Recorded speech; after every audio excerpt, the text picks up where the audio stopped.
నాకు చదువు రాదు సంధి రాదు. నన్ను పిలిచినా చెప్తా. కాళేశ్వరంలో కుంభకోణం అయిందని పిలుచుకున్నావు కదా, అదే కాళేశ్వరం కోటేశ్వరుడు లాగా తెచ్చి ఓ 2-3 10 కోట్లు తెచ్చి ఓ కాళేశ్వరం కట్టు, ఇంకోటి కట్టు.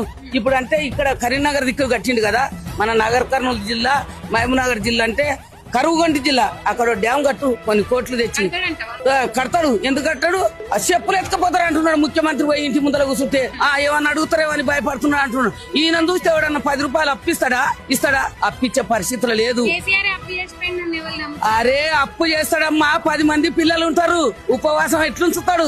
ఉపవాసం ఉంచాడు. 10 మంది పిల్లల గురించి ఓ సాగుకర్తానికి పోయి 10 రూపాయలు అప్పు తెస్తాడు, పిల్లలను అందరినీ బతికించుకుంటాడు. అట్లా బతికించిండు కేసీఆర్. తెలంగాణ ప్రజలను ఉపవాసం ఉంచలే, రైతు బంధు ఇవ్వకుండా ఇయ్యలే, కళ్యాణ లక్ష్మి లేకుండా లేదు, ఎస్సీ బంధు లేకుండా లేదు, రైతు బంధు అన్ని బంధులు ఇచ్చిండు. ఎవడన్నా సస్తున్నాడంటే ఓ చెక్కు రాసి ఇచ్చిండు, ఒకటి దవాఖానలు ఉన్నాడంటే ఓ చెక్కు రాసి ఇచ్చిండు, ఓ ఫోన్ కొట్టిండు. నీవేముందా? ఏముంది? ఒక్క దవాఖాన మందులు కూడా గతలేదు. ఏం మంచిగా చేస్తుండు?